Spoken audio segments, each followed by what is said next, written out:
Hai, halo sahabat WVI yang menyaksikan IG Live pada malam hari ini.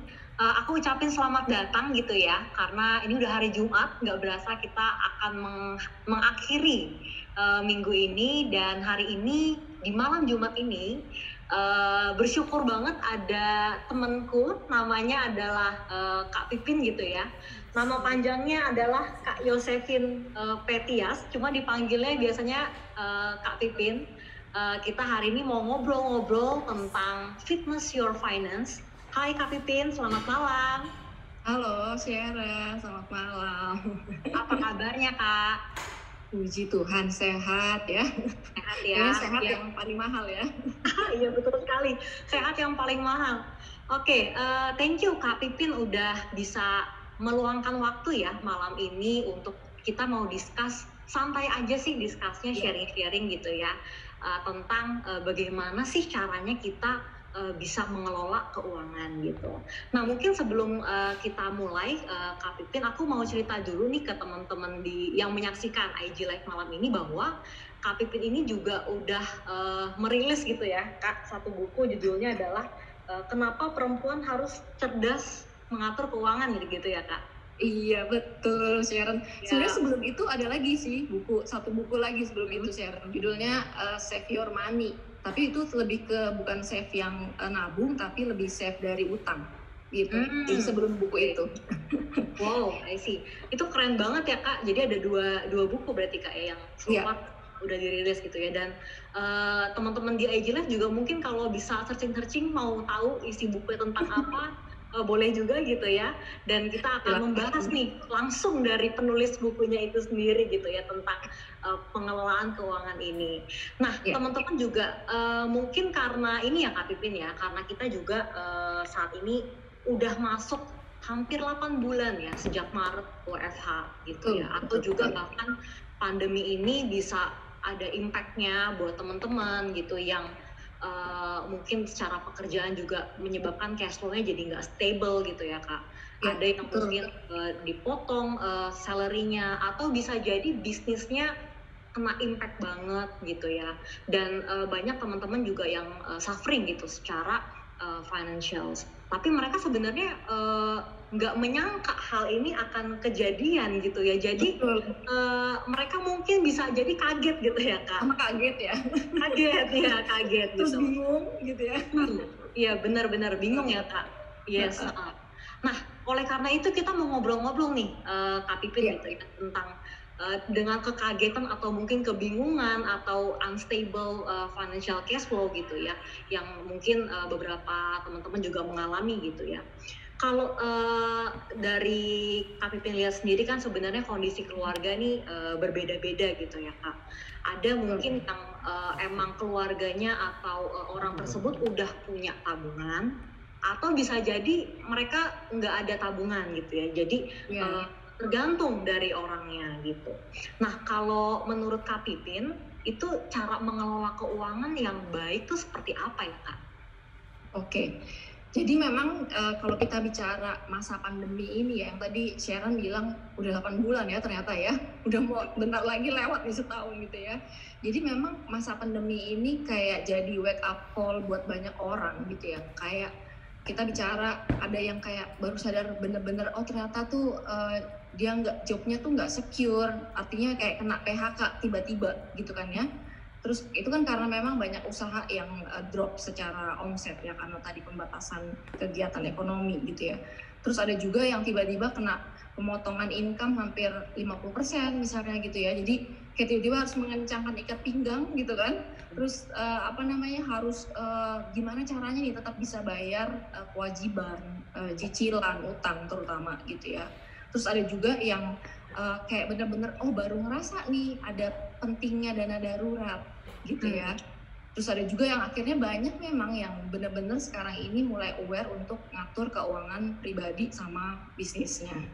Jadi dengan orang sekarang harus kerja di rumah, belajar di rumah, sebenarnya kan memang akhirnya butuh penyesuaian, termasuk sebenarnya dari sisi keuangan gitu ya. Jadi kalau memang kita bicara soal ngatur keuangan, sebenarnya prinsipnya untuk ngatur keuangan tuh sama sebenarnya. di masa pandemi dan sebelum pandemi. Jadi kalau kita lihat ada yang namanya piramida keuangan nih. Jadi di piramida keuangan itu biasanya kita suka bagi, ada beberapa bagian ya. Nanti mungkin bisa dikasih lihat ke teman-teman gitu ya, piramida keuangan. Ada yang namanya piramida keuangan itu ada namanya bagian keamanan keuangan gitu ya. Nah, di keamanan keuangan itu ada hal-hal mendasar yang perlu kita siapin, Sharon. Jadi contohnya apa nih? Dana darurat gitu ya. Jadi orang tuh memang challenge-nya ya adalah yang paling susah itu kalau disuruh nabung. Tapi kalau disuruh belanja nggak usah disuruh ya. Cepat ya kalau belanja. Iya, jadi memang yang agak makanya dibilang kenapa kalau kita juga kita bacain the Bible ya, maksudnya kalau kita membangun rumah itu kan di atas fondasi yang kuat gitu ya. Makanya fondasi keuangan tuh apa sih yang termasuk fondasi keuangan? Yaitu tadi tabungan dana darurat. Jadi berapa lama tabungan kita nih kalau misalnya income kita berhenti atau income kita dipotong secara drastis bisa mengcover biaya hidup. Nah, jadi kita perlu kembali mempersiapkan yang namanya dana darurat. Jadi kalau misalnya nih masih single nih, saya masih single tapi udah not available kayaknya ya. Jadi misalnya bisa baca Kak? Bisa dong. Mbak Pin ini udah 10 tahun jadi finance consultant, lama-lama belajar psikologi juga. Oke. Jadi kalau single nih itu harus punya dulu kalau dulu itu sekitar 3 kali pengeluaran ya. Tapi kalau kita lihat masa pandemi seperti ini, tadi Sharon bilang udah 8 bulan. Makanya kenapa sekarang kita pakai patokan untuk yang single atau belum menikah dan nggak punya tanggungan, itu kita perlu punya 6 kali pengeluaran untuk di tabungan dana darurat. Nah, nanti gimana kalau yang udah menikah? Kalau yang udah menikah lebih banyak lagi, 9 kali. Nah, kalau udah punya anak itu bisa 12 kali. Artinya kenapa? Kalau pada saat kita kehilangan income, kita masih ada dana yang bisa untuk bertahan hidup, gitu ya. Jadi artinya nggak langsung tiba-tiba pusing kalau sama sekali kehilangan income, nggak punya tabungan, ya. Nah, basic lagi di keamanan keuangan kita bicara soal ya sebenarnya ngatur cash flow ya, gitu kan. Ngatur cash flow itu kan gimana sih supaya pengeluaran itu paling nggak sama dengan pemasukan ya. Jadi jangan sampai defisit gitu kan. Jadi kayak contoh tadi ada yang kena pemotongan, ya udah dilihat nih pemotongannya turun berapa. Nah, pengeluarannya harus mana yang di adjust gitu ya, yang mana yang harus diturunin, terutama pengeluaran non primer gitu. Dan yang ketiga memang yang selain itu yang penting adalah terkait utang ya. Karena memang pasti bebannya lebih berat pada saat orang-orang yang tadi ya terkena PHK atau pemotongan itu punya cicilan utang. Gitu ya. Kalau kita baca juga ya tadi tertulis gitu kan, yang berhutang menjadi budak bagi yang menghutangi. Jadi memang itu jadi beban gitu. Makanya sangat kita sarankan baik yang terkena PHK, terkena pemotongan ataupun yang tidak, yang namanya utang konsumtif itu perlu dilunasin. Jadi kita back to basic, coba dicek keamanan keuangan kita, gitu. Oke. Iya, wah keren banget nih ya, Kak Pipin. Aku tuh baru tahu ya bahwa kalau misalnya kita harus ada dana darurat gitu ya. Itu kalau single 6 kali, kalau udah married itu 9 kali, udah punya anak makin gede lagi ya. Iya, karena kan ada tanggungan, Sharon, ya kan? Ya, gitu ya. Jadi harus lebih panjang, betul. Wah, ini keren banget nih ilmunya, teman-teman. Nah, aku juga mau remind teman-teman di IG Live yang hari ini menyaksikan obrolan kita. Kalau ada pertanyaan bisa langsung tanya aja di kolom chat gitu ya. Dan feel free buat nanya. Hari ini Kak Pipin akan semoga bisa menjawab ya Kak semua pertanyaan yang masuk ya gitu. Siap. Mungkin teman-teman yang IG Live nih haus akan pengetahuan nih tentang keuangan malam ini ya. Oke. Ya. Nah, tadi kan kita juga membahas tuh Kak ya tentang segitiga atau piramida ya Kak ya namanya. Piramida keuangan. Oke, tadi juga disebut ada keamanan gitu ya, bahwa harus di-secure dulu gitu ya Kak pengeluaran kita ya. Oke. Dan tadi aku lihat juga di piramida itu ada kayak misalnya asuransi, terus ada fase untuk kenyamanan gitu ya, dan juga distribusi keuangan. Boleh kita elaborate lagi nggak Kak lebih detail gitu ya tentang hal-hal itu gitu supaya jadi pengetahuan nih buat teman-teman yang nonton kita malam hari ini. Langsung ya, 1 SKS ya. Oke. Kerja cepat kita. Benar-benar. Mbak Pin kasih tahu, biasanya Mbak Pin lebih senang dipanggil Mbak gitu ya, karena mungkin dari kecil malah dipanggilnya Mbak gitu kan. Jadi kalau kita ngomong piramida mungkin nanti Mbak Pin kasih garis besarnya. Jadi keamanan keuangan itu kan kita bicara tadi ya, fondasi dulu. Kadang orang itu suka skip gitu ya. Jadi banyak orang kalau kita lagi bikin webinar atau training yang ditanya itu, Mbak, investasi apa sih yang paling bagus gitu ya. Padahal pas kita cek ya, nanti kita bicara soal pentingnya financial check up ya. Jadi itu yang namanya fondasi keuangan harus dibangun dulu gitu ya. Kalau misalnya kita bangun rumah, yang harus kuat kan fondasinya ya. Kalau enggak, pada saat kita fondasi nggak kuat, kita udah bangun rumahnya, tiba-tiba ada badai, nah roboh gitu kan. Sama kayak keuangan. Jadi kalau orang biasanya mungkin lebih interest soal investasi gitu ya. Nah, akhirnya mereka pada saat keadaan seperti ini, investasi itu kan sebenarnya lebih ke untuk rencana jangka panjang ya. Nah, pada saat keadaan seperti ini butuh dana, akhirnya investasi yang untuk jangka panjang tadi akhirnya dicairin. Yang mungkin aja dalam kondisi rugi gitu ya.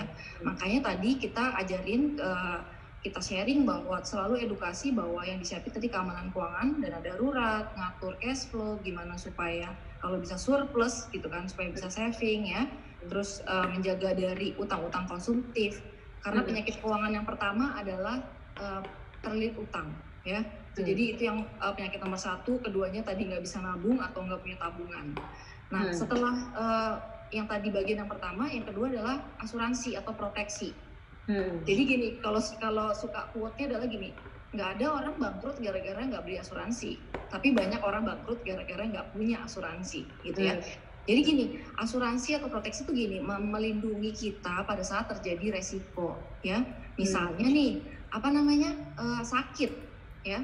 Sesimpel, makanya Mbak Pin suka sharing, sesimpel punya BPJS kesehatan itu harus banget gitu ya. Kalau enggak gimana? Kalau misalnya kita sakit, kita nggak punya asuransi atau proteksi, ya berarti kita harus keluarin uang kan untuk bayar biayanya. Misalnya rawat inap, total keluar misalnya 10-15 juta. Nah, bingung kan pakai uang apa? Akhirnya dana darurat kepake. Atau malahan kalau nggak punya tabungan, malahan jadi utang. Jadi kenapa proteksi ada di atasnya. Nah, baru setelah kita sudah aman dana darurat, nggak punya utang konsumtif, punya proteksi, baru kita bicara financial goals. Jadi yang investasi tadi, Sharon. Jadi mau beli rumah, ya, mau apalagi tuh, misalnya nyiapin kalau yang buat berkeluarga, tujuan keuangan yang penting dana pendidikan anak, gitu ya. Nah, setelah itu baru kita tuh fokus ke tujuan-tujuan keuangan yang penting. Nah, sekarang ini juga kita suka edukasi anak muda sedini mungkin nyiapin dana pensiun. Karena kalau Sharon suka dengar atau suka baca ya, maksudnya ada sekarang yang namanya generasi sandwich. Ya, generasi sandwich menanggung orang tua dan menanggung anak. Nah, karena mungkin orang tua kita sebagian besar nggak terlalu mempersiapkan nih pensiunnya gimana gitu kan. Nah, makanya kita sebagai generasi yang saat ini dalam usia produktif, nah untuk membebaskan generasi selanjutnya dari generasi sandwich, kita harus siapin dari sekarang. Dan sedini mungkin, karena usia 20 sama 30 sama 40 nyiapin pensiunnya tuh signifikan banget bedanya, Sharon gitu ya. Jadi investasi setelah itu, baru nanti setelah kita bisa ngumpulin aset mulai terkumpul, ada yang namanya distribusi kekayaan. Karena gini, ada orang yang kumpulin aja, tapi nggak dipikirin nanti gimana waktu transfer ke generasi berikutnya. Misalnya nggak terbuka sama keluarganya, ada aset rumah di mana, tabungan di mana. Akhirnya pas terjadi resiko nggak ada yang tahu tuh, ya kan? Jadi ibaratnya jadi sia-sia apa yang udah dikerjain selama ini. Gitu. Jadi piramida itu dari bawah ke atas kurang lebihnya gambaran besarnya. Siapa? Oke, wah keren banget nih Kak Pipin nih, aku dapat ilmu banyak banget nih malam ini ya, karena kita ngobrol jadi memikirkan gitu ya untuk punya dana pensiun gitu ya. Bagus. Dan berarti bahkan pada saat muda ya kita udah harus mulai aware gitu ya. Betul sekali. Oke. Nah, Kak Pipin, aku tuh juga udah ada pertanyaan gitu ya di malam ini. Mungkin nggak Mbak Pipin kalau misalnya mempunyai rumah di bawah usia atau umur 25 tahun? Ada pertanyaan seperti ini. Oke. Wah langsung nih ya, langsung kita praktikal ini semangatnya luar biasa ya. Iya.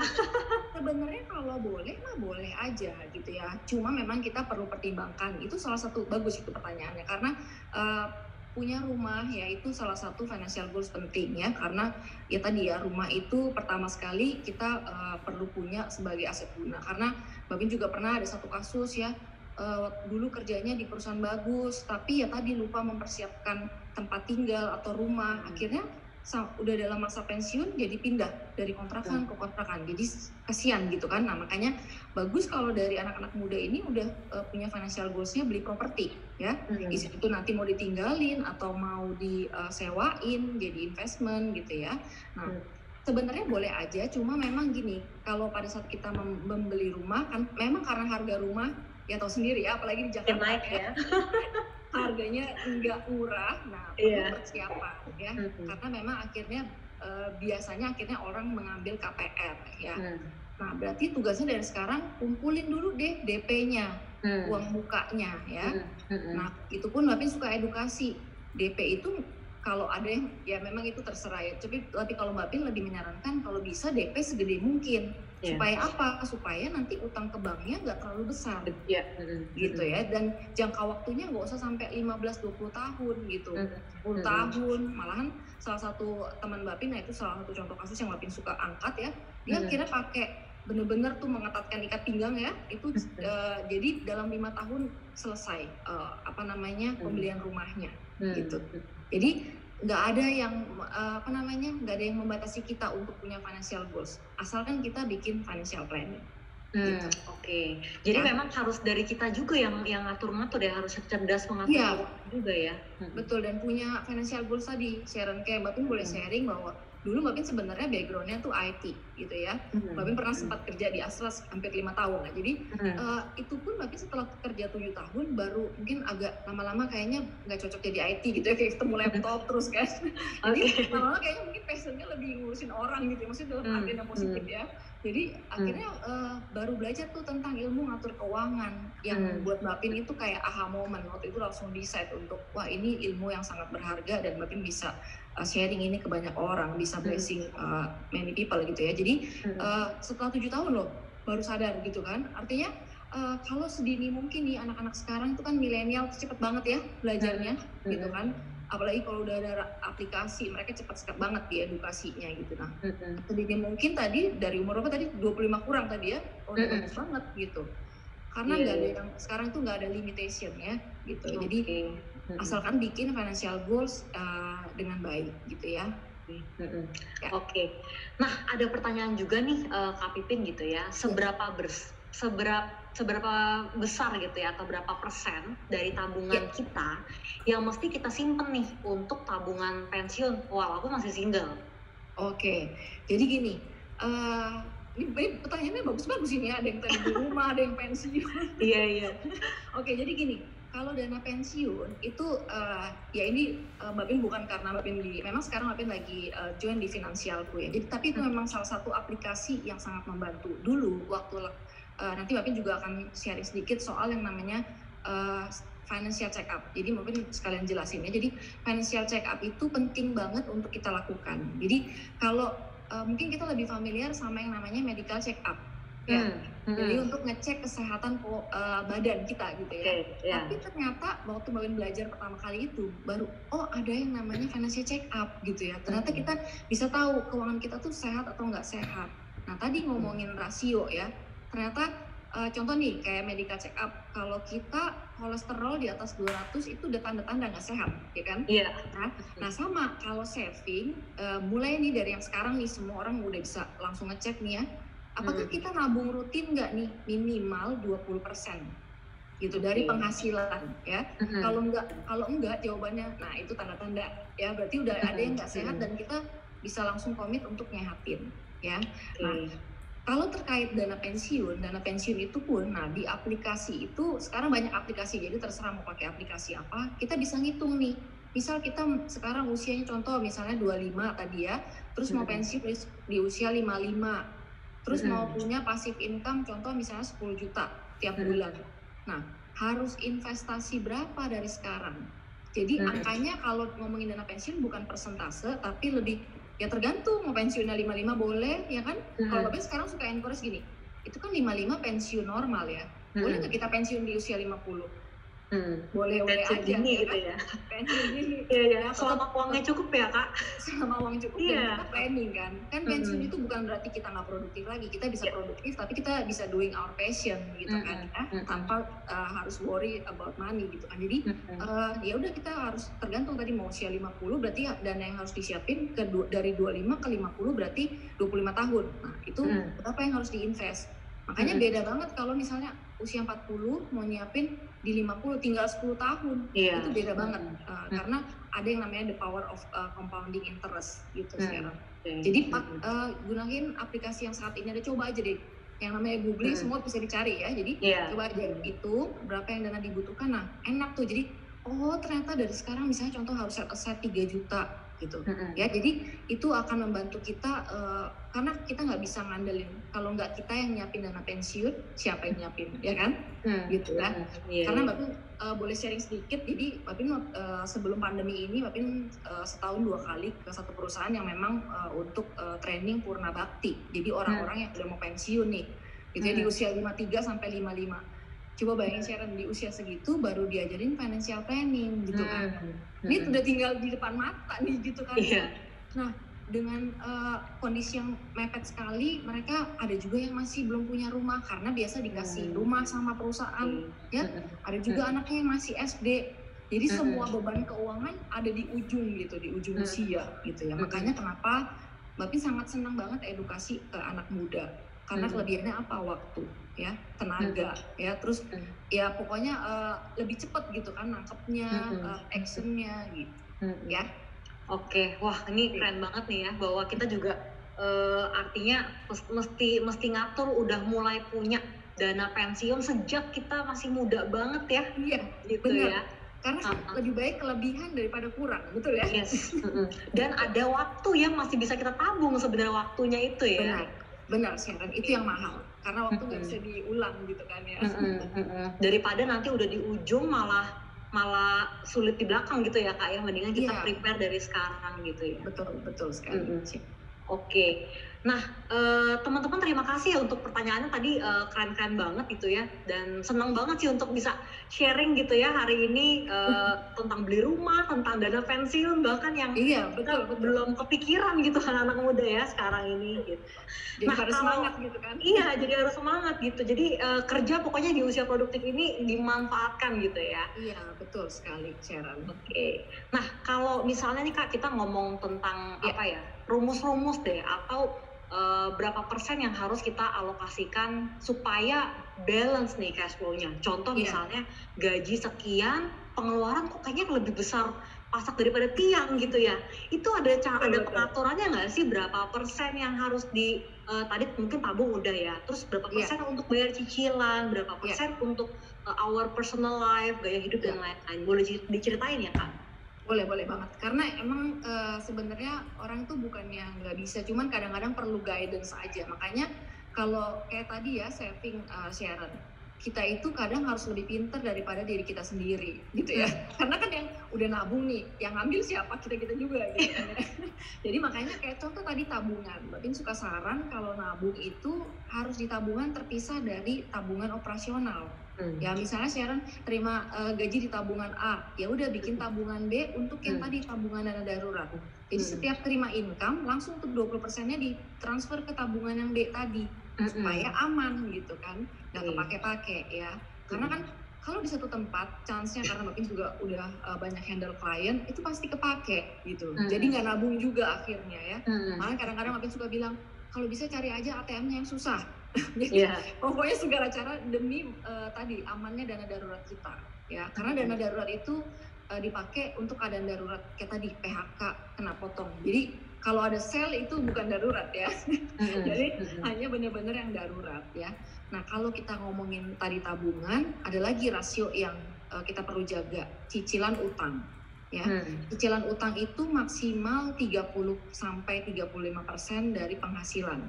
Nah bicara soal utang pun Mbak Pin juga jelasin dulu bahwa utang itu sebenarnya ada 2 ya, supaya nanti teman-teman juga bisa kita sama-sama setidaknya kalau punya kita, makanya Tuhan bilang kita perlu ada hikmat gitu ya, maksudnya untuk knowledge juga untuk membedakan jenis utang. Jadi bisa membedakan jenis utang aja udah bisa menghindarkan kita dari banyak masalah di kemudian hari. Ada 2 jenis utang, yang pertama utang konsumtif, yang kedua utang produktif ya. Nah, yang tadi ada rasio cicilannya itu hanya untuk utang produktif. Nah, apa sih Mbak Pin utang produktif gitu ya? Jadi pertama, utang produktif adalah utang untuk membeli aset ya, sesuatu yang nilainya naik atau bisa dijual nih ya. Nah, sedangkan utang konsumtif adalah kita utang tapi yang kita beli itu nilainya turun, bahkan udah nggak ada lagi nilainya misalnya gitu ya.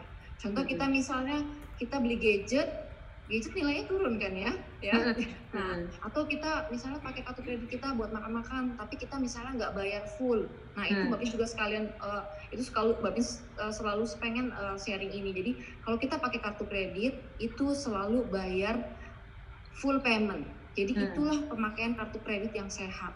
Kalau kita bayar minimum payment, berarti kita 90%-nya kena berbunga. Itu yang akhirnya orang jadi terlilit utang, Sharon, gitu ya. Mulai dari minimum payment-nya masih kecil nih, lama-lama bayar minimum payment-nya pun berat. Jadi makanya kalau utang konsumtif sangat dihindari. Nah, utang produktif harus ada batasnya tadi, 30%. Gitu ya. Jadi kalau rasio tabungan 20% minimal, cicilan 30%. Nah, rasio yang biasa kita suka jaga adalah biasa biaya hidup. Karena gini, kalau kebutuhan primer itu sebenarnya ada batasnya ya. Misalnya kalau makan tuh ya 3 kali. Tapi kalau makan-makan tuh nggak ada batasnya ya. Apalagi lihat promo gitu kan. Iya. Ongkir gitu ya. Jadi makanya kita coba karena gini ya, kalau ada juga di Bible bilang belajar mencukupkan diri gitu ya. Jadi makanya biaya hidup itu kalau bisa dijaga di 40-50% lah gitu ya, supaya kita tadi bisa saving, bisa invest untuk jangka panjang.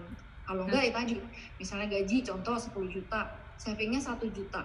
Ya kapan-kapan nanti beli rumahnya ya kan? Gitu. Jadi 3 rasio itu sih yang penting untuk kalau kita terima income mulai atur. Jadi jangan nunggu sisa tapi disisihin tadi ya, tabungan di awal. Kalau mau utang pikirin jangan lebih dari 30% ya. Karena kalau kita melewati batas nanti kita yang menambah beban kita sendiri. Contoh nih ya Sharon ya, utang produktif aja nih dalam masa pandemi seperti ini kan ada yang kena pemotongan 50%. Jadi utang yang tadinya kita udah jaga nih 30%, tiba-tiba langsung naik jadi 60% income. Ya kan? Nah, kalau orang yang nggak biasa menjaga biaya hidupnya, tiba-tiba langsung suruh turunin expense, kan nggak gampang kan? Ya, kalau ke klien Mbak Pin tuh paling susah kalau ngatur expense. Jadi biasa Mbak Pin balikin ke dia, Mbak Pin cuma ngasih tahu mereka harus invest sekian-sekian gitu ya. Nah, makanya kita coba ya tadi menjaga karena orang yang mampu beradaptasi biaya hidupnya yaitu yang mampu bertahan lebih baik gitu ya. Jadi itu rasio-rasio keuangan. Ternyata biaya hidup pun ada rasionya ya Kak ya? Sebaiknya, karena gini kalau enggak Mbak Pin itu fakta ya. Jadi pada saat kenapa tadi Mbak Pin bilang financial check up ya, financial check up itu jadi nanti Sharon bisa isi penghasilan, pengeluaran tuh langsung ketahuan tuh hasilnya. Oh, rasio nabungnya sehat apa enggak, rasio cicilannya sehat apa enggak gitu. Utang sama aset gedean mana gitu ya. Nah, karena gini, bisa aja punya income gede Sharon, tapi nggak punya tabungan itu banyak loh. Gitu, karena semuanya jadi jadi living cost, jadi biaya hidup semua, jadi nggak ada yang nambah ke tabungan, even nggak nambah aset. Ya makanya miris kan kalau kita kerja bertahun-tahun ya, tapi kita juga akhirnya nggak bisa mengelola dengan bijak. Karena kan kita kalau kita believe kita juga jadi Tuhan pengen kita jadi good steward ya nggak gitu ya, dengan berkat yang diberikan. Gitu. Nah, oh ya sama satu lagi, pastinya ya tadi ya, Mbak Pin juga apalagi ya sesuai keyakinan masing-masing. Kalau kita juga ada yang namanya giving, ya kan?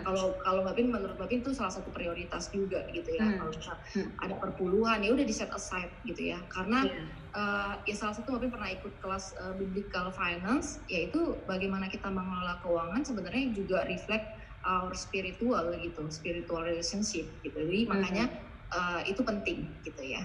Ya, jadi giving prioritas, giving, saving, baru spending. Oke. Dan ngomong-ngomong tentang giving juga WPI punya program untuk sponsor anak Kak Pipin ya. Betul jadi memang sekali. itu sebenarnya bisa menjadi alokasi untuk teman-teman yang tergerak hatinya untuk giving, bisa masuk jadi sponsor anak di WPI tentunya ya Kak. Yes, betul sekali. Kemudian kalau tadi terkait dengan utang gitu ya Kak ya, banyak banget ya kita gaya hidupnya sekarang ini makin mudah sebenarnya untuk kita belanja online.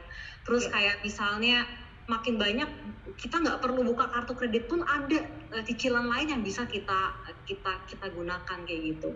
Nah, ada nggak sih Kak tips-tips untuk menjaga diri gitu Kak kira-kira untuk mengontrol gitu ya?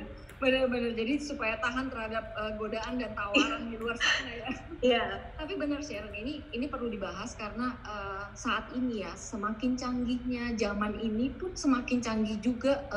Jadi Mbak Pin sampai bilang saat ini banyak sekali ya, tadi Sharon pas banget bahasnya karena Mbak Pin juga mau bahas soal itu. Dulu Mbak Pin suka concern soal misalnya utang kartu kredit ya.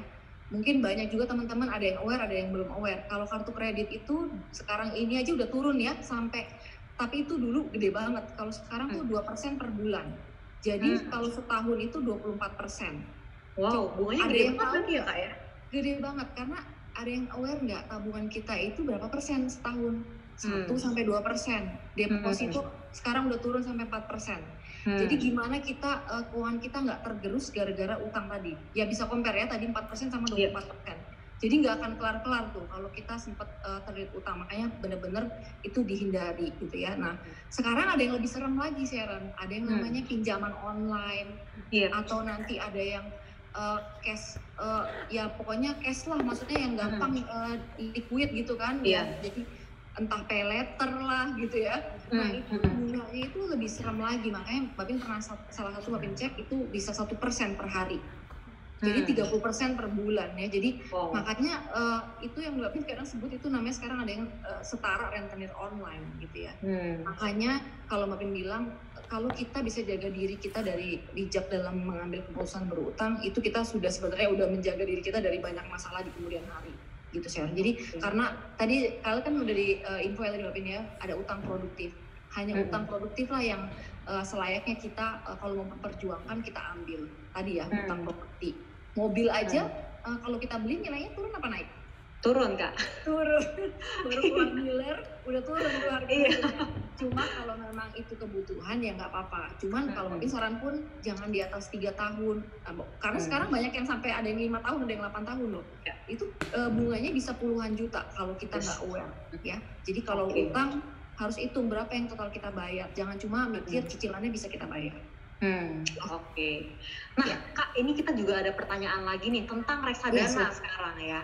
Apakah kalau reksadana itu dan lain-lain gitu ya masuk ke rasio tabungan Kak? Oke, ini memang pinter-pinter ini audiensnya. Haus akan ilmu pengetahuan.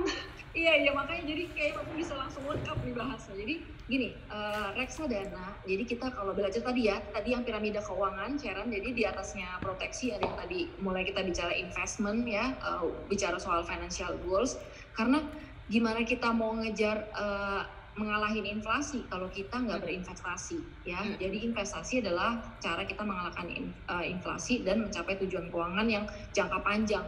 Kalau nggak kita kejar-kejaran mau 5 tahun beli rumah, harga rumahnya juga ikutan naik ya. Jadi makanya ngejarnya pakai investasi. Nah, investasi itu ada berbagai macam. Ini aja bisa 2 SKS sendiri untuk bahas investasi ya. Ngomongnya agak cepet karena jadi gini, investasi buat Mbak Pin teman-teman anak muda selalu belajar ya. Kalau Warren Buffett bilang gini, risk itu comes from not knowing what you do.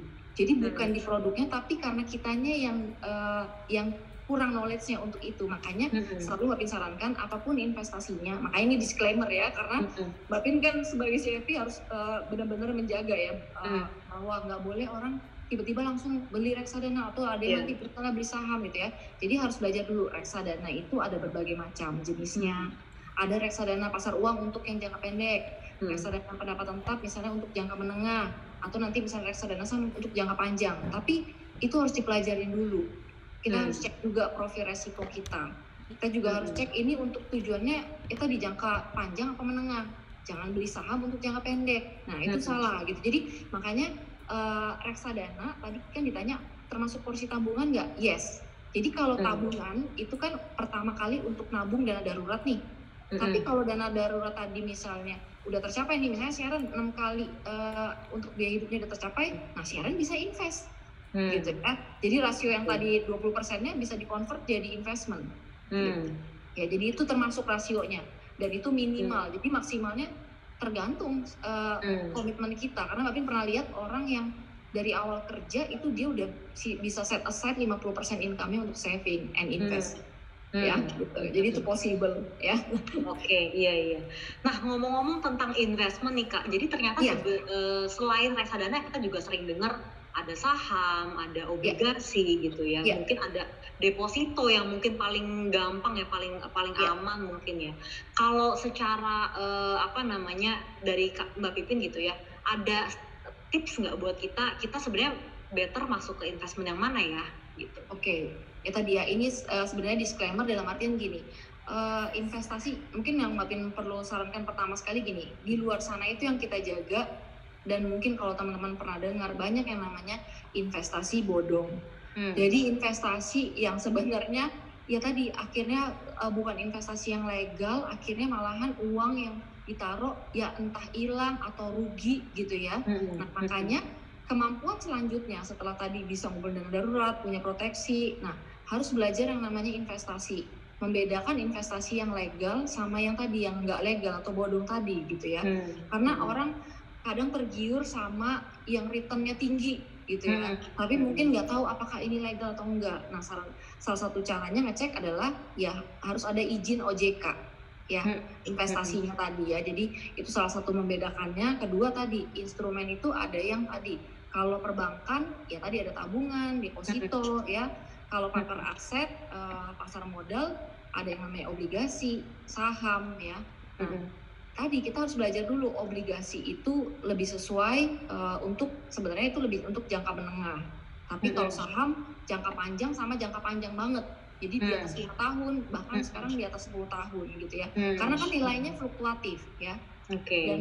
Dan belajar saham aja nanti Bapak, jadi karena oh ya udah kalau gitu aku langsung masuk saham, jangan juga gitu, karena saham itu kalau mau masuk ke saham harus belajar ada dua tipenya. Kamu mau jadi investor atau mau jadi trader. Kalau investor belajar yang namanya analisis fundamental, kalau trader belajar yang namanya analisis teknikal. Jadi selalu belajar dulu. Kayak misalnya kita mau berenang nih, kan nggak mungkin tiba-tiba langsung nyemplung ya ke kolam renang gitu kan. Jadi belajar dulu. Kadang malahan butuh pelatih gitu ya, butuh latihan, ada yang bimbing gitu Sharon. Oke. Kalau dari sisi misalnya contoh ya Kak, ada beberapa orang mungkin yang udah kena PHK gitu ya, dan mereka mikir nih, aduh kayaknya aku mau buka usaha deh karena udah hilang pekerjaannya. Kira-kira ada nggak kayak sektor usaha yang saat ini bisa digeluti gitu untuk era-era pandemi seperti ini ya? Iya, jadi gini, kalau usaha tuh memang jadi gini ya, makanya tadi banyak yang cerita ke Mbak Pin juga bahwa kena PHK, and then terus mereka mulai memulai usaha gitu ya. Jadi menurut Mbak Pin selain handle personal finance, Mbak Pin juga sebagai konsultan bisnis. Jadi saat ini ada beberapa bisnis yang Mbak Pin handle secara keuangannya ya. Jadi sekarang ini Mbak Pin sangat encourage kayak jiwa entrepreneur gitu ya. Makanya Mbak Pin suka saran, walaupun kita punya income ya dari gaji, kalau bisa jangan depend on one source of income. Karena pada saat tadi ya PHK atau kena pemotongan itu langsung berasa banget kan. Tapi kalau kita punya another source of income ya, misalnya kita punya usaha, baik itu misalnya dalam bentuk produk dan jasa atau punya skill ya, contoh misalnya ada yang bisa desain ya, terus jadi buka usaha desain gitu ya, karena itu kan bisa dilakukan nggak membutuhkan waktu dari 9 to 5 banget gitu kan ya. Nah, jadi kalau kondisi saat ini itu memang disarankan banget kalau memang akhirnya terkena PHK ya memang tetap butuh fixed income, ya udah tetap mencoba untuk misalnya melamar pekerjaan. Tapi sembari menunggu, sebaiknya kita nggak diem aja gitu kan ya. Coba, nah kalau terkait usaha itu ada beberapa yang kita harus gali.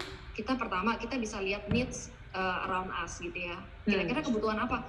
Banyak banget kan yang tiba-tiba jualan masker gitu ya. Ya jadi kayak tiba-tiba ada pabrik masker yang jual batik, jadi kita lihat needs apa yang ada di sekeliling kita gitu ya. Atau sekarang malah jadi banyak yang jualan makanan, dan laku-laku aja gitu kan, ya karena banyak di rumah akhirnya pada jajan gitu kan. Iya. Ya, jadi industri makanan gitu ya. Terus ya tadi yang ketiga skill gitu ya. Lihat skill kita nih, karena kayak contoh, Bapak juga suka saran, ada yang orang-orang dengan background accounting itu sebenarnya bisa jadi freelance atau outsource beberapa company ya bikinin laporan keuangan, atau yang punya background pajak bisa jadi tax konsultan beberapa perusahaan gitu ya. Jadi usaha itu mulai dari kalau nggak lihat ke dalam skill kita, lihat keluar sekeliling kita ada kebutuhan apa yang kita bisa provide ya. Cuma memang balik lagi kalau usaha kadang kan butuh modal nih, Sharon ya. Nah, saran sih sebaiknya mulai dari apa yang ada, modal yang kita punya. Jadi kalau bagusnya mulai dari yang sedikit nih, jangan tiba-tiba kita punya uang langsung dimasukin ke modal yang kita ke usaha yang kita belum terlalu tahu gitu kan. Atau misalnya fail, nah udah apalagi dana darurat yang dipakai. Jadi jangan banget ya. Pertama itu dari modal yang kita sisihkan, kedua jangan juga pakai utang. Ya, karena pikir kan udah mau nggak mau nih usaha akhirnya udah ngambil pinjaman. Nah, kan utang itu cicilannya pasti ya, tapi kan penghasilan usaha tadi belum tentu pasti gitu kan, ya. Jadi itu yang harus dipikirin dengan bijak gitu kalau mau mulai usaha. Tapi Mbak Pin sangat mengencourage untuk teman-teman memulai usaha gitu ya. Oke. Jadi sebenarnya mungkin tipsnya kita nggak perlu takut, tapi harus kita pertimbangkan dengan baik ya. Iya, di planning. Betul. Jadi kalau mau buka silakan, karena ya kita memang juga harus ada jiwa entrepreneurship, tapi harus hati-hati ya. Dan betul, dengan perencanaan ya, betul. Oke. Nah, ini sekarang yang lagi banyak dibahas orang juga tentang resesi nih Kak, gitu ya. Yang mungkin kita mikirnya, aduh resesi Indonesia gitu kan. Mungkin sebenarnya nggak Indonesia doang ya, mungkin hampir seluruh negara gitu ya kondisi serem gitu pandemi. Ya. Kalau dari Kak Pipi sendiri pandangannya gimana Kak? Oke, jadi ini memang kalau kayak topik dimana ngomongin resesi gitu ya. Jadi sebenarnya kita kan perlu tahu dulu, maksudnya resesi itu kan memang pada saat pertumbuhan ekonomi itu minus selama 2 kuartal berturut-turut. Nah tadi kan Sharon udah ngomong tadi, balik lagi 8 bulan, berarti 2 kuartal lebih ya kan. Nah kita harus tahu dulu kenapa sih ini tiba-tiba minus gitu kan. Karena kan pada saat ini diumumkannya tadi ada pandemi COVID ini, akhirnya demi menjaga penyebaran ini kita harus melakukan pembatasan kegiatan sosial. Ya berpastinya jadi ekonomi juga gitu kan. Makanya berdampak nih ada kegiatan ekonomi, akhirnya usaha drop. Ya memang banyak bener ada usaha yang salah satu yang Mbak Pin handle juga itu omset bisa turun 90% gitu ya. Jadi itu memang real. Jadi itu, tapi kan gini, sekarang kita juga sambil lihat ke depannya. Kalau Mbak Pin bilang gini, kita lihat ini resesi, tapi kita juga lihat ke depannya kan. Kayak sekarang udah mulai pembatasan kegiatan ekonomi udah mulai dikurangi kan. Kita udah bisa mulai beraktivitas gitu kan. Usaha-usaha udah bisa mulai buka, kita juga udah bisa keluar gitu ya. Nah, gini maksudnya. Kalau sesuatu yang habis diberhentiin, pas mau maju lagi kan butuh waktu, ya. Jadi ya udah kita sekarang ya kita optimis, kita doing our best yang kita bisa gitu kan, karena takut nggak menyelesaikan masalah juga gitu kan. Apalagi kalau kita khawatir yang berlebihan gitu ya. Malahan di saat-saat seperti ini ya tadi saran Mbak Pin adalah pertama kita takut kenapa sih? Karena kita nggak tahu nih bakal gimana atau dampaknya keuangan kita gimana. Makanya pertama yang Mbak Pin sarankan adalah lakukan financial check up. Kalau kita udah tahu nanti kita sehatnya atau nggak sehatnya di mana, ya kita lakuin perbaikan gitu kan. Kalau dana darurat nggak ada, ya start saving gitu kan. Jadi take action. Jadi dibanding kita diem aja, berharap atau malahan takut, mendingan kita take action gitu. Jadi tadi ya kan kita bicara soal topiknya aja udah pas banget tuh, fitness secara keuangan ya. Jadi sama sekarang saatnya kita kayak ibaratnya melatih otot-otot keuangan kita. Mana yang saving nih, ya udah non primer diturunin dulu, start saving buat dana darurat.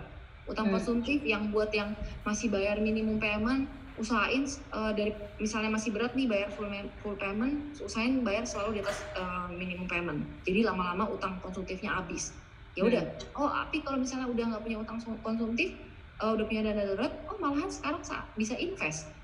Saatnya kalau kita ngomongin ya, ini disclaimer lagi ya, pasar modal sekarang ya tadi kemarin sempat turun, ya itu misalnya dianggap diskon gitu kan. Jadi kita mendapatkan, tapi kita invest jangka panjang, belajar nabung saham gitu ya.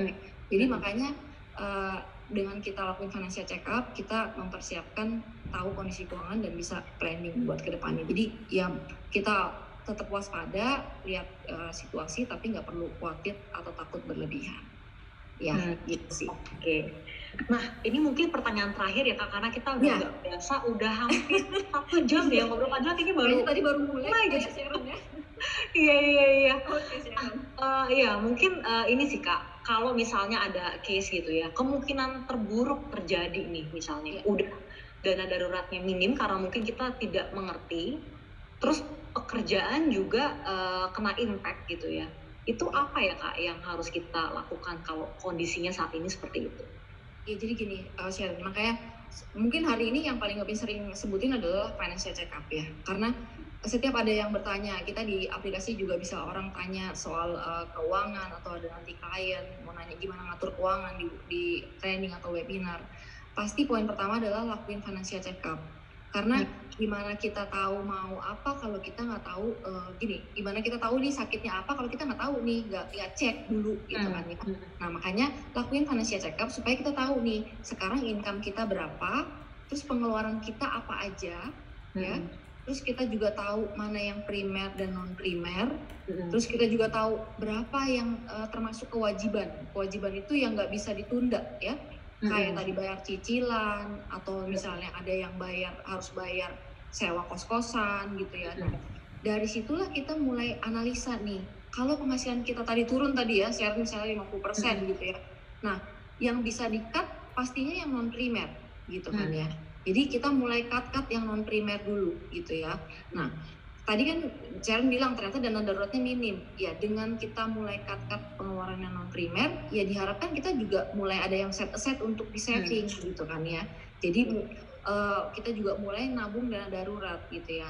Nah selain itu ya tadi ya, pada saat nanti yang misalnya contoh utangnya tadi ada cicilan utang yang contoh 30% tadi ya Sharon ya, udah dijaga nih 30%, tapi kalau income turun 50% kan tiba-tiba 60%. Nah untuk case-case yang tersebut biasanya kita suka sarankan kalau memang butuh restrukturisasi utang ke bank, kita datang ke bank, karena saat ini pun perbankan cukup open dan welcome ya pada saat, karena memang semua kena dampak ya Sharon ya, dibanding gagal bayar, mereka pasti akan bantu orang-orang yang tiba-tiba terkena kondisi tadi gitu ya. Ya pasti kita akan submit dokumen atau apa, jadi either nanti cicilannya diturunin gitu kan, karena kan tadi ya income tiba-tiba berhenti atau kena potong gitu ya.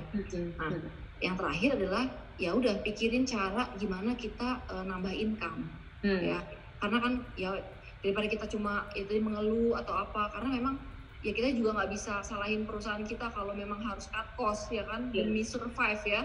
Misalnya ada ribuan karyawan demi survive ini kan gitu, supaya masih bisa berjalan operasional. Makanya kalau bisnis pun harus ada dana darurat gitu Sharon. Nah, makanya jadi kalau udah yang kondisi gitu, lakuinlah berbagai macam hal gitu ya, dari mulai financial check up, ngurangin non primer, restrukturisasi utang, terus sama yang tadi mulai pikirin cara nambah income. Oke.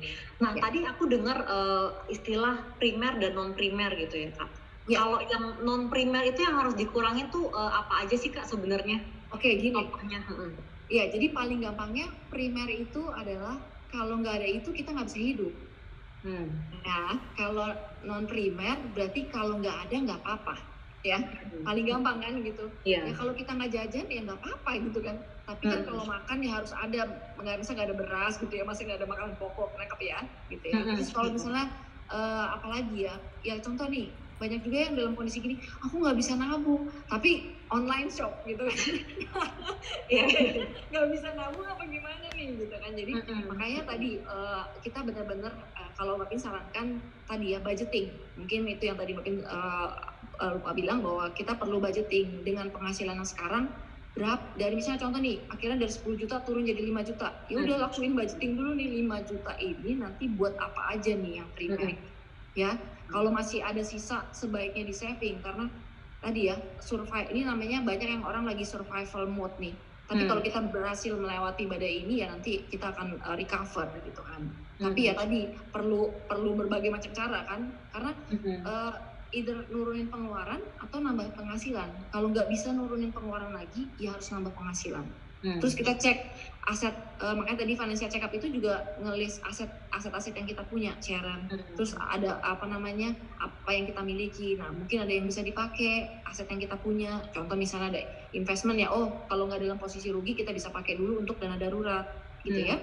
Atau misalnya ada beberapa nilai dari unit link yang insurance ya, misalnya benar-benar emergency dibanding kita utang ya. Nah itu kita bisa cek-cek dari situ, Sharon. Pada saat kita financial check up, kita bantu klien untuk analisa keuangannya. Gitu ya.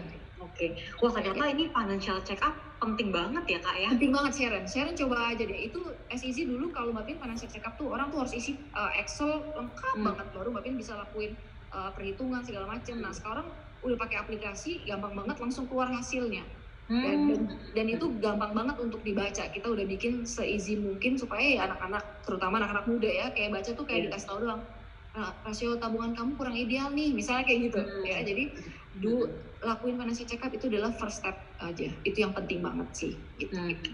Karena itu dia ya Kak, mungkin tadi aku keinget bahasa medical check up sih, yang kita sering medical check up, gimana tahu sakitnya kalau kita nggak dicek gitu ya. Iya bener kan, nggak bisa pakai feeling ya Sharon ya. Iya. Karena aku kolesterolnya bagus deh. Iya betul. Atau bahkan dia bisa aja merasa baik-baik aja, ternyata bermasalah gitu ya Kak. Iya, bisa kejadian ya. Bisa, karena pada waktu financial check up tuh yang lucu gini Sharon, ada orang yang sehat ngerasa sakit, ada yang sakit ngerasa sehat. Jadi jadi kayak kemarin tadi barusan aja financial check up kan Mbak Pin gitu, dia udah saving tuh hampir 30%. Aku ngerasa saving aku kurang Mbak. Wow. Oke. Jadi bagus kalau yang kayak gitu bagus. Cuma yang serem adalah yang sakit ngerasa sehat. Nah serem kan kalau tiba-tiba nanti malah ya tadi udah ternyata Mbak Pin pernah loh ketemu yang gajinya 8 juta, cicilannya 7 juta. Wow. Tapi dia ngerasa fine-fine aja, Mbak Pin sampai oh my god gitu. Gitu ya. Jadi kenapa ini kalau teman-teman yang saat ini dengerin event kita hari ini, doing financial check up itu adalah langkah pertama, dan itu kalau nggak ingat yang lain-lain, doing financial check up deh gitu, karena itu akan eye opening banget gitu. Ya. Oke. Nah kalau kayak financial check up sendiri berarti tadi kan ada 3 rasio itu ya Kak yang banyak banget sebenarnya sekarang ya? Selain 3 tadi mungkin kalau di aplikasi bisa keluar mungkin around 6-8 ya, 8 kalau nggak salah, ada 8 rasio keuangan gitu ya. Makanya di sana kan nanti lebih lengkap kan, ada masukin penghasilan, masukin pengeluaran, ada aset, ada utang gitu ya. Oke. Nah Mbak Pipin, aku mau say thank you banget ya udah meluangkan waktunya nih dengan senang hati yang harga ini gitu ya, mau sharing ke kita ini, mungkin teman-teman yang udah menyaksikan live IG juga malam ini, thank you so much untuk udah menonton kita gitu ya. Dan aku dan Mbak Pipin berharap juga pasti ya bisa menjadi berkat atau pengetahuan. Betul. Ya. Amin ya. Teman semuanya gitu. Nah tadi setelah kita berdiskusi panjang Mbak Pipin, aku juga mungkin mau meng-highlight sedikit kali ya beberapa yang aku summary gitu ya. Yang pertama adalah kita penting banget ternyata untuk melakukan financial check up gitu ya. Ya untuk tahu sebenarnya kondisi kita apakah udah bagus kah atau apa yang kurang, supaya kita bisa improving ya untuk settle our finance gitu ya. Terus yang kedua juga yang paling penting adalah kita harus bisa mengendalikan pengeluaran kita gitu ya. Iya. Mengendalikan diri ya. Iya, mengendalikan diri gitu ya. Kontrol. Salah satu buah kontrol antara income dan pengeluaran gitu. Jadi jangan sampai kita lebih besar pasak daripada tiang gitu ya. Betul sekali. Dan juga yang terakhir adalah kalau misalnya memang dalam kondisi yang pengen ada additional income, membuka bisnis baru, itu harus di-plan dulu ya Kak. Betul sekali Sharon, baru di-plan. Karena bikin kalau bisa, walaupun bisnisnya baru, anggapannya misalnya baru mulai bisnis, tapi nggak apa-apa, belajar aja buat bisnis plan. Kalau googling semua keluar gitu kan, produknya mau apa, nanti marketingnya gimana gitu kan, cash flow projection-nya gimana, jadi tahu kapan balik modal gitu ya. Jadi semua sekarang bisa dipelajari. Banyak banget kan sekarang webinar yang bisa kita ikutin ya Sharon ya, dengan lagi work from home gini gitu ya. Jadi belajarlah banyak hal gitu. Oke. Thank you sekali lagi Kak Pipin gitu ya atas sama-sama dengan sharingnya malam ini gitu ya. Dan aku juga mau mengajak teman-teman semua gitu ya untuk tetap terus memberitahukan gitu ya kepada teman-teman yang lain untuk follow Instagram WVI, dan kita akan banyak banget program yang WVI lakukan gitu ya. Di masa-masa pandemi ini kita juga sudah melakukan banyak, berdampak ke lebih dari 1,4 juta orang juga. Dan juga untuk malam ini gitu, aku berharap, dan Mbak Pipin juga pasti tentunya berharap teman-teman bisa terberkati gitu melalui diskusi kita malam ini, dan lebih bisa untuk mengatur keuangan, memiliki kebijaksanaan gitu ya, dan tetap berpegangan kepada Tuhan gitu ya. Betul sekali. Sebagai yang memberikan kita berkat gitu ya, Kak. Iya, betul, Sharon. Yes. Oke, mungkin itu aja Mbak Pipin. Terima kasih banyak. Thank you so much for coming gitu ya malam hari ini, dan jangan bosen-bosen Kak kalau misalnya nanti kita akan ini lagi ya, mau ngobrol-ngobrol lagi tentang finance gitu. Yes. Iya, oke. Selamat malam teman-teman semua di IG yang menyaksikan kita. Thank you. Selamat malam semua.